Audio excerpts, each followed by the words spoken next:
नमस्कार, मैं Manish Kumar, special educator, संदर्भ कक्ष राजसमंद। आज हम बात करेंगे पारिस्थितिकी तंत्र की, जिसमें कि हम खाद्य श्रृंखला के बारे में बताएंगे। तो सबसे पहले हम स्पेशल बच्चों से ये जान लेंगे कि ये जो वातावरण में जो भी घटक पाए जाते हैं, क्या उनके बारे में जानकारी रखते हैं या नहीं। अगर वो जानकारी रखते हैं तो ठीक है, और अगर नहीं रखते हैं तो उनको मॉडल के रूप में या छोटे रूप में हम ये जानकारी दे देंगे। जैसे पेड़ पौधे हैं या फिर जीव जंतु जानवर हैं, मिट्टी है, तो इनके बारे में हम छोटे रूप में, जैसे पेड़ का छोटा रूप बता दिया मॉडल के रूप में, मिट्टी है तो कटोरी में मिट्टी दिखा दी, जानवरों के मॉडल हैं तो उन मॉडल के जरिए जानवरों के बारे में उनको जानकारी दे देंगे। उसके बाद में अब हम ले चलते हैं उस मॉडल की तरफ जो हमारी टीम ने बड़ी मेहनत से तैयार किया है, और ये मॉडल सामान्य बच्चों और विशेष आवश्यकता वाले बच्चों दोनों पर लागू कर सकते हैं।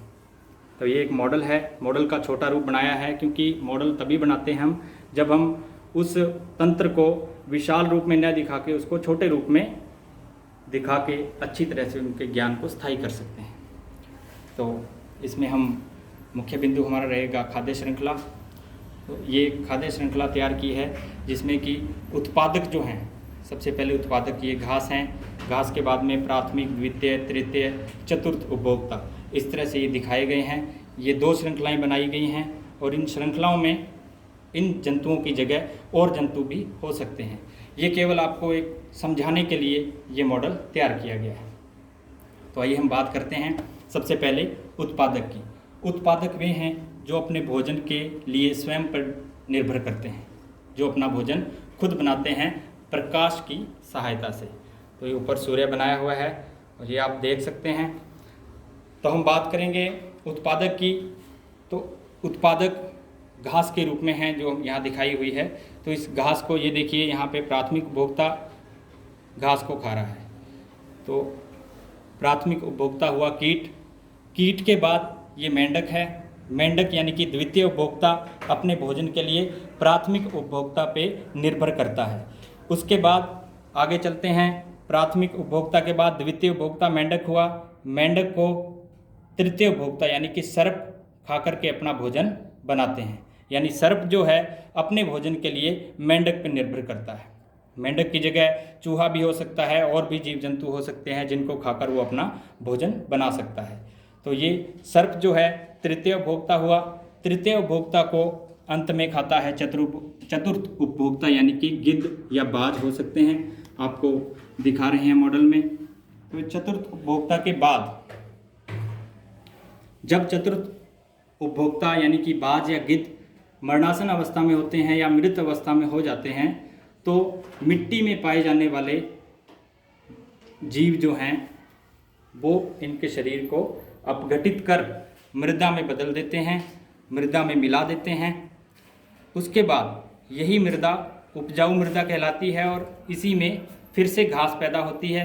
उसी घास को प्राथमिक उपभोक्ता फिर से खाता है, फिर द्वितीय उपभोक्ता, तृतीय उपभोक्ता, फिर चतुर्थ उपभोक्ता। उसी प्रकार हम दूसरी श्रृंखला के बारे में बात करेंगे। सबसे पहले उत्पादक, जो कि पूर्व में बता चुका हूँ मैं, घास। ये है घास उत्पादक को खाएगा प्राथमिक उपभोक्ता यानी कि हिरण।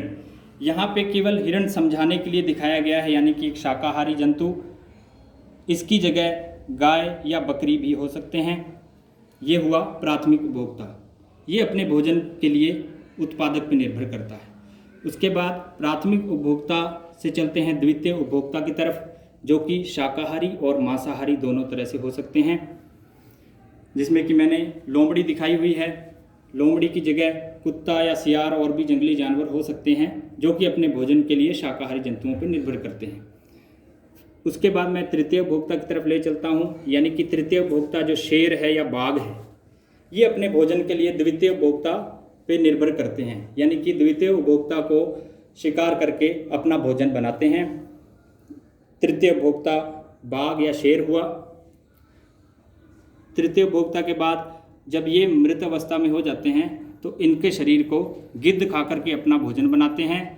गिद्ध अंत में मरने के बाद मिट्टी में मिलते हैं, यानी कि मिट्टी में जो पाए जाने वाले कवक हैं वो इनके शरीर को खा करके मिट्टी में अपघटित कर देते हैं। फिर उसी मिट्टी में वापस से घास उगती है और घास को फिर प्राथमिक, द्वितीय, तृतीय उपभोक्ता, इस तरह से ये क्रम चलता रहता है। इस श्रृंखला को खाद्य श्रृंखला कहा जाता है। धन्यवाद।